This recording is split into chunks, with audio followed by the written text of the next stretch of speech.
Hi guys, Tony here at Off the Block Physical Therapy. So today we are talking about rotator cuff health.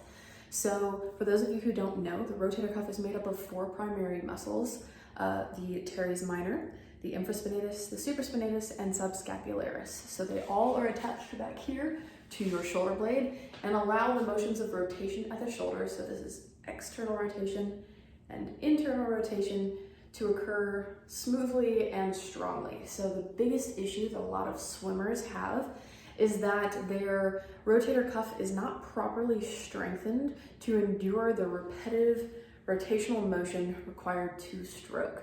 So what we're going to do today is we're going to show you a couple of the top exercises that I tend to prescribe to swimmers who have some form of shoulder pain and really need to make sure that their rotator cuff is properly conditioned.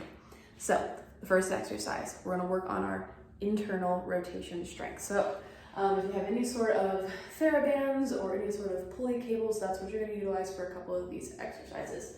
So what we're gonna do for internal rotation here is we're gonna get a band that's pulling us backwards into external rotation. We're gonna hold our arm at a 90-degree angle right here. And I don't want you to let it rotate back. I want you to hold it right here. And then literally all you're gonna do is step forward and step back. So when you step forward, you're gonna increase the tension on that band. It's gonna be even harder to not let it go back, but you're gonna hold it right there, stepping forward and back. If you want to, you can even add a hold. So really like hold here for a good 10 seconds, let that muscle wear out a little bit, and then take a step back, back and forth. So that's exercise number one.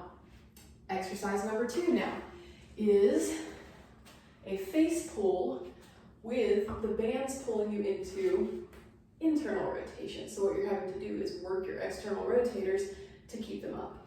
So face pull here, but instead of a classic face pull where you're pulling your elbows back, you're actually going to pull it back into the external rotation position. So you're squeezing your shoulder blades together, rotating out into external rotation, and really working.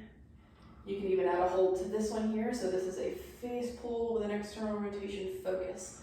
The last exercise I'm going to show you today that also works the external rotators is a overhead press with a focus on external rotation. So similar idea, you have the bands pulling you into what would be internal rotation. So you're firing up the external rotators. What you're doing here is maintaining this external rotation position all the way up into extension and all the way down into what looks like a lat pull position. Back and forth, really maintaining that external rotation through each of those.